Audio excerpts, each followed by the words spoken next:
Hello, gorgeous. Welcome to HG Radio, everything beauty, cancer, and inspiration. Here is your co-founder and host, Kim Becker.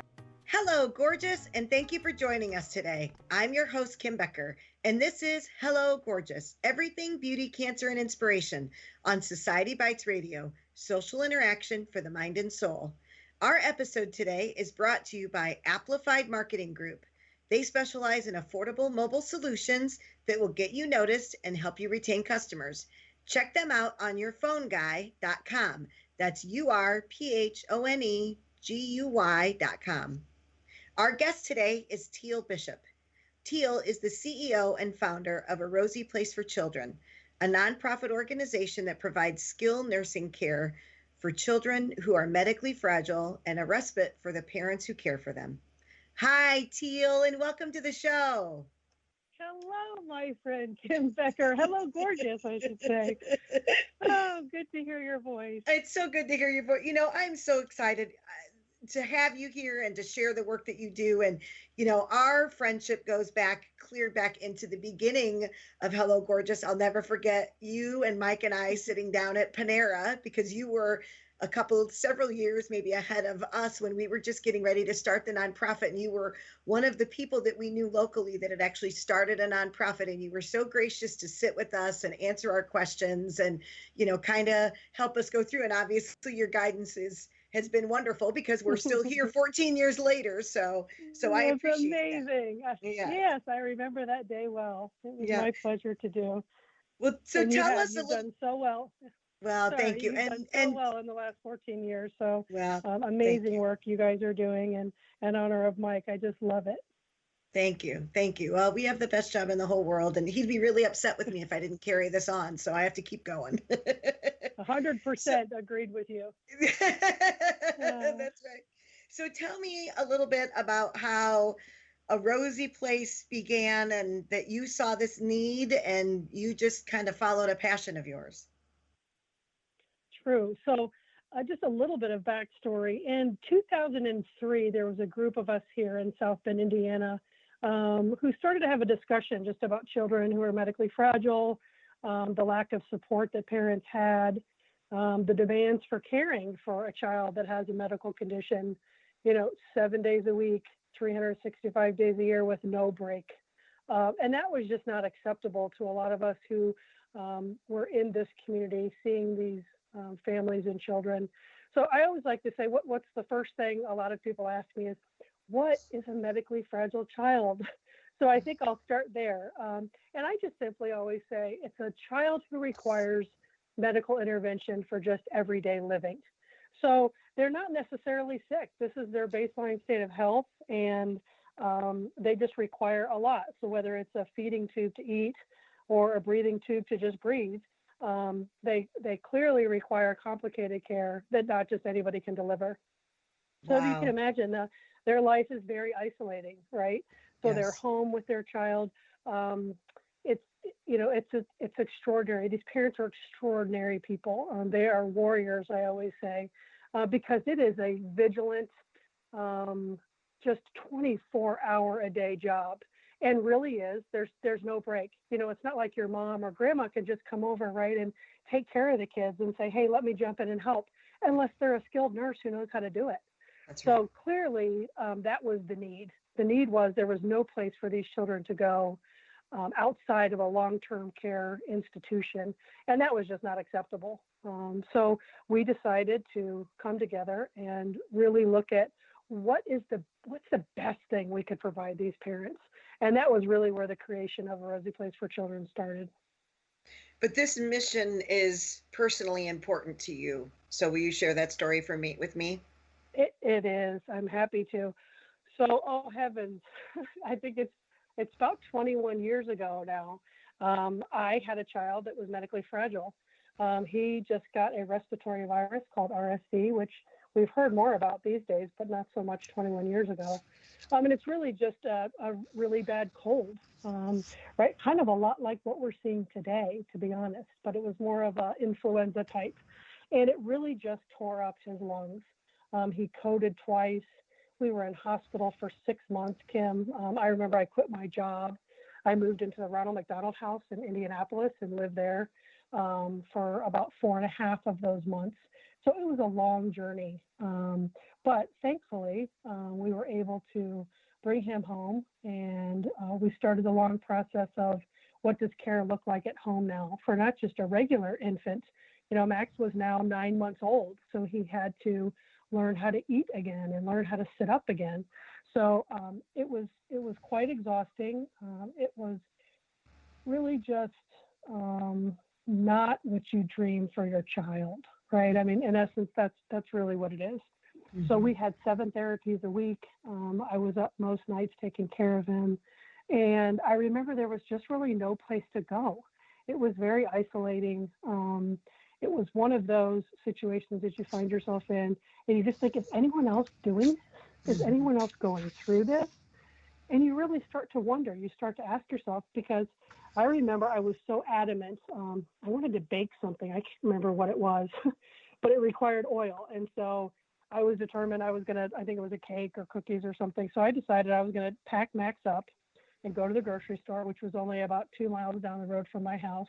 And I was going to get the oil and come back and make cookies. So by the time I packed up all of his equipment, his ventilator, his feeding tube, his emergency supplies that if something happens, you need. And I went and got the oil and I came back. It took me over an hour. So guess how often I did that again? Not very. Not very. I mean, they were good cookies, but I don't know if it was worth all that. What should have taken 15 minutes took well over an hour. And so I just realized, my life has changed, right? It's just going to be different. And what does that look like? And so thankfully, gratefully, Max outgrew his medical condition, which is so rare. He had a ventilator, a G-tube, he had all of it. We had, like I said, 9 therapies. I think at one point he was on 22 medications in a day. So it was pretty extensive, and slowly but surely, and probably because of a tenacious mother that I know, he started to outgrow his condition. I know a lot of tenacious mothers, so I don't mean to be catty about that, but, I was like, we're going to do this, and so I really dove into therapies and what supports could we give this child to help his development, really. And then obviously the healthcare part, that had nothing to do with me. That was just grace. And so he outgrew, I would say, his medical condition. We weaned him off the ventilator. We eventually weaned him off a feeding tube. And so as thrilled as I was, right now it becomes another new reality. And how do you start treating him and taking care of him in that way? And so today he's not without his challenges. He has some for sure, but he doesn't have any medical components. So I think at that point I just said, what are all the rest of the parents that are going to do that are like me, that have this child or children and their condition, they're never going to outgrow their condition. This is going to be something that they deal with either, for at least the near foreseeable future, if not forever. And so that was really my passion, was parent advocacy, and how do I be a voice for all those that are too busy to have a voice? Because I remember that it was a very busy time, and it's full of stress. If you can imagine, your child's on a breathing machine, and if you don't do the right thing, they might stop breathing. Well, that's a whole nother level of parenting. Well, and you don't want to leave your child with someone then. And so, just the emotions that would go through that, because of the fact that I'm sure the parent would feel, for lack of a better word, trapped. They don't want to leave their child. Like you said, grandma just can't come over and watch the child because, and the fear, talk about the emotions that go along with that, being with having to care for a medically fragile child. I can't even imagine. Yeah, I would say it's similar to grief in a way, right? We've heard of these stages of grief. Yes. No, this is not the dream that we had for our children, right? It's sort of, you realize that dream, they're not going to probably play soccer, will they even be able to drive or ever get married? All the things that you would think of that a let's say normal child would get to do. So you kind of grieve that and you go through that. process. But as the child grows, right, they have different milestones. And so you have to readjust. And what we found in a lot of these parents is a lot of it is kind of like post-traumatic stress, right? It's you've had this idea of a reality, and then all of a sudden that was dramatically changed, either on the day that they were born, or if your child had an accident and, dove in a lake that was too shallow, and now you have a whole different child to take care of. So it's really a smattering of emotions and reactions that go on for a long period of time. It's not like one day you just get over that, because you're constantly and being vigilant about their care. I remember a dad, he once said, and I think he said it so well, he said, your priorities and dreams for your child change, but what's universal for all parents is that you really just want your child to feel loved. Mm-hmm. And boy, if that's not true. Mm-hmm. I mean, that's one thing that all of our parents have. Yeah. Well, and so I'm very impressed, and you have inspired me more than you ever know. And so I had the opportunity to come out, and I called you one day and said, I want to come and take a tour. I want to see what it is that you guys do. I want a better understanding of what A Rosie Place is all about. And so I came out and I took a tour, and I was just so incredibly impressed. And what I realized was that you and I run parallel courses, because what the parents want for their child and what we want for a woman going through cancer is just simply normalcy. We just want to know, and whatever that normal looks like. And when you're dealing with a medically fragile child, their normal is going to look different than a normal that doesn't have those challenges and those complications. But what I loved that day, and I have used to this day, that was 18 months ago, was your drive to find the yes. And you said, so many of these parents come in and they tell you what these children cannot do. They can't do this. They have to take their medicines, and they're used to the usual barrage of questions when they bring their child to A Rosie Place. But what you do is you find, okay, all right, great. We got all of that, but can they take a bubble bath, or can they go on a swing, or can they paint, or can they do some artwork? That has completely transformed what we do now, because there are times where people would say, oh, well, she can't have a makeover. We're like, okay, no, it's not okay anymore. Now we turn it around to be able to find the yes. And so what you guys have done, I mean, as I was so inspired, and I'm grateful that I have a healthy 17-year-old child, but I was so inspired by what you do and the care you give. And, the jacuzzi, there was a room that had a jacuzzi tub in it, and there was a room with a shower, because that's just what some of the kids maybe couldn't do at home, but they can do here. I talk a little bit more about that, because it inspired me to know it. Like, you just can't even, you don't know how much we talk about you. That was so cool when I brought that back. I love that. I love to hear that inspired you. And I think, the people that we serve, right, whether they be fragile children or cancer survivors or patients, or just learning about whatever stage they're in, right? You really do just want the best. I mean, that's why we're here, right? So we're not here to say no or what we can't do. We're here to say, what are the opportunities here, and how do we say yes? So, you're right. I won't even deny that. I am thrilled that we always look to, how do we say yes for this child? And the difference on parents' face when they hear that, okay, yeah, we know their medication is this hour, and we know they go to bed at this hour, and we know, all of those regimented schedules that they have, and the medications that it's going to require to keep them healthy. But yeah, what about the bubble bath?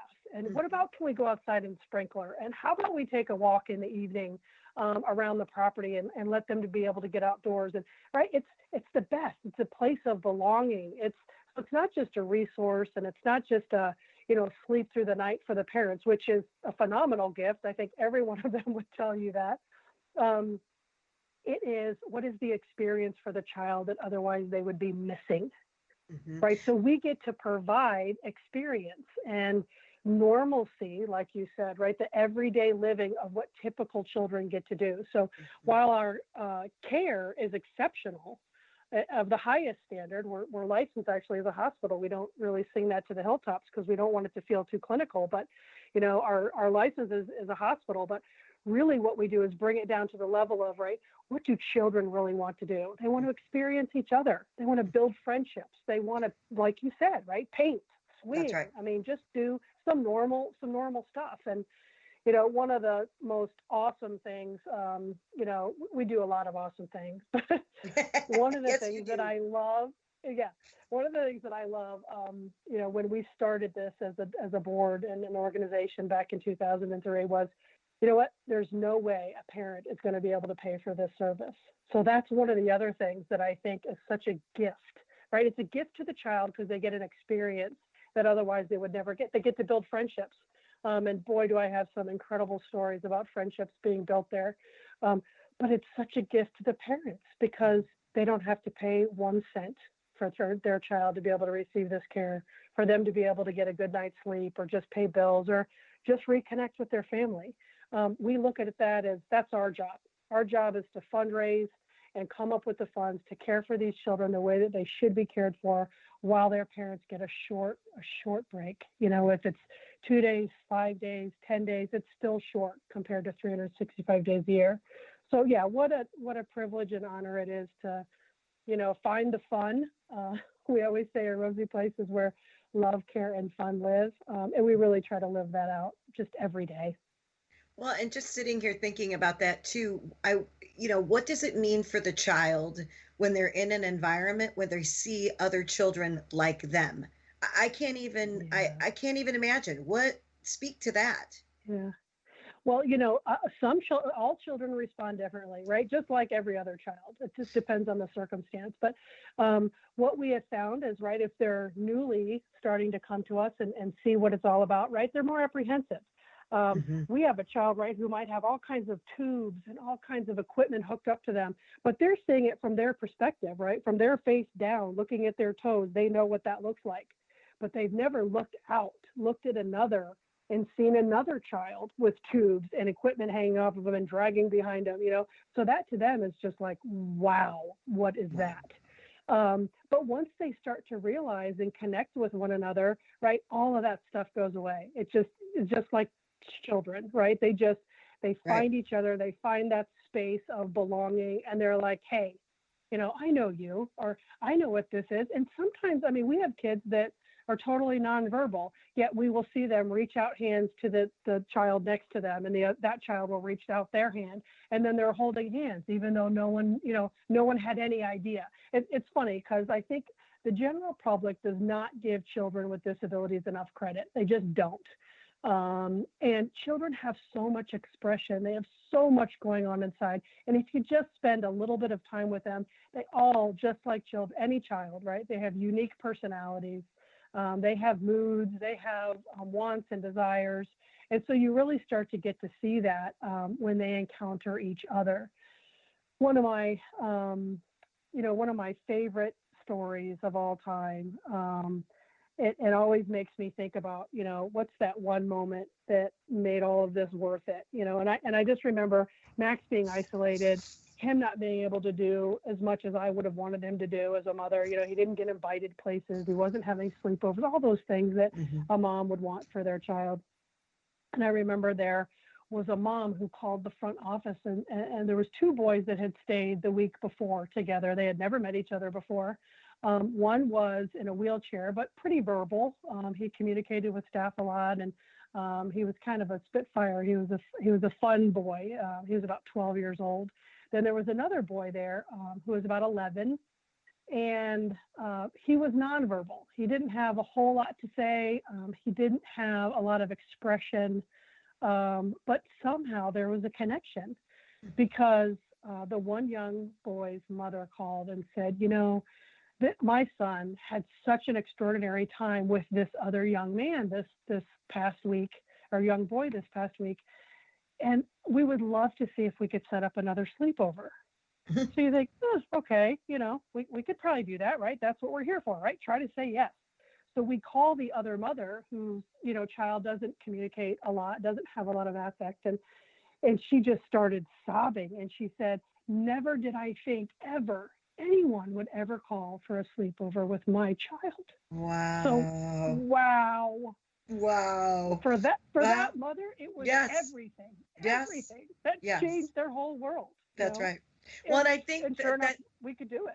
you probably don't even realize the ripple effect that your program Mhm. has. You know, it's not just about the children and then it's the parents, but because the parents get a little rest or a little relaxation, or they're able to spend time with their other children, because many of them, I'm sure that the medically fragile child is just one of, could be, Yes. several children in the family.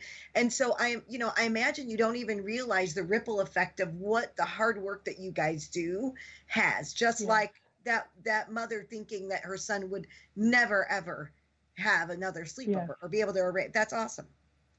Yeah. So It's just incredible. it is, and that's just what makes it all work. It's not, I mean, we need money to do what we do, but it's stories like that, it's the juice and the passion that keeps you Mhm. going.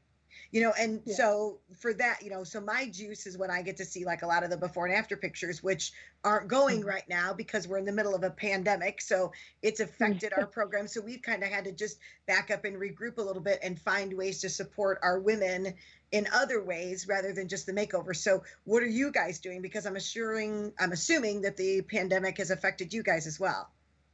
Absolutely. We're both a service-based oriented mission. It's about people and getting in front of them and coming alongside them and being partners and whatever that struggle might be. So yeah, right. It's challenging. It's different. But I think, what again, I'm very proud of is we've really successfully pivoted and said, okay, if we can't have children overnight for sleepovers right now, what can we do?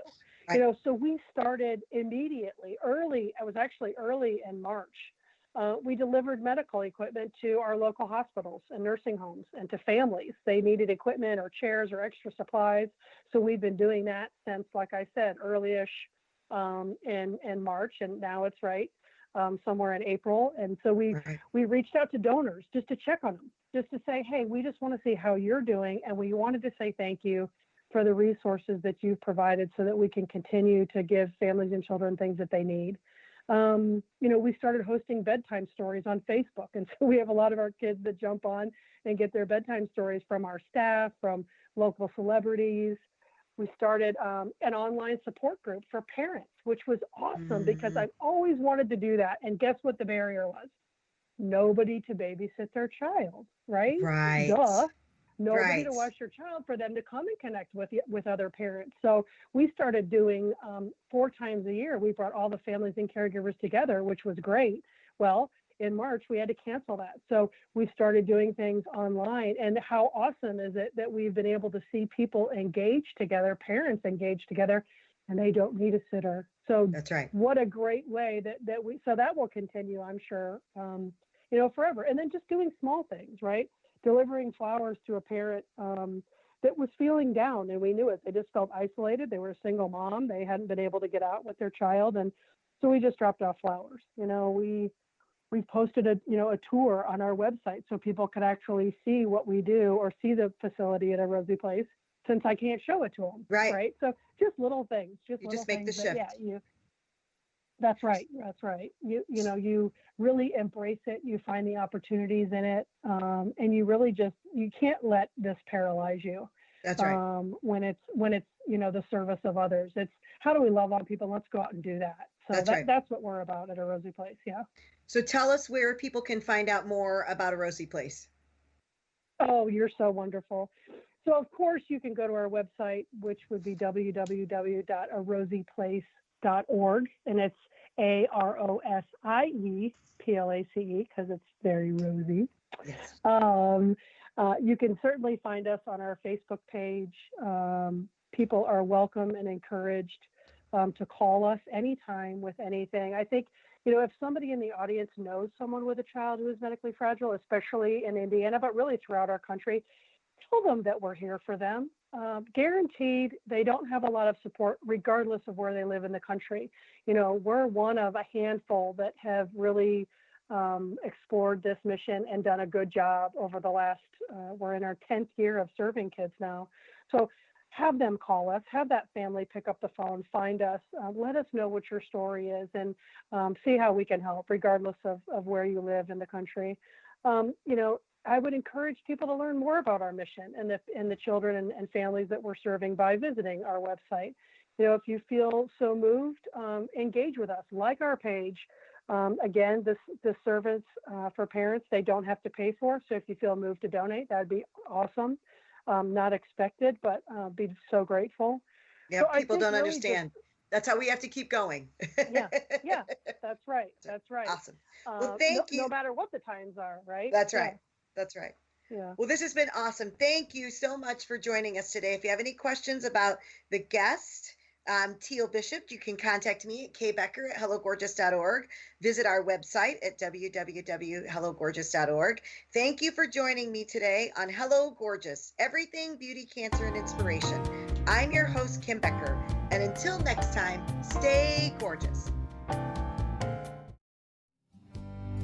Another beautiful day, walking in the sunshine, spending the time with you. Last night we had a good time, dancing in the moonlight and loving the night away.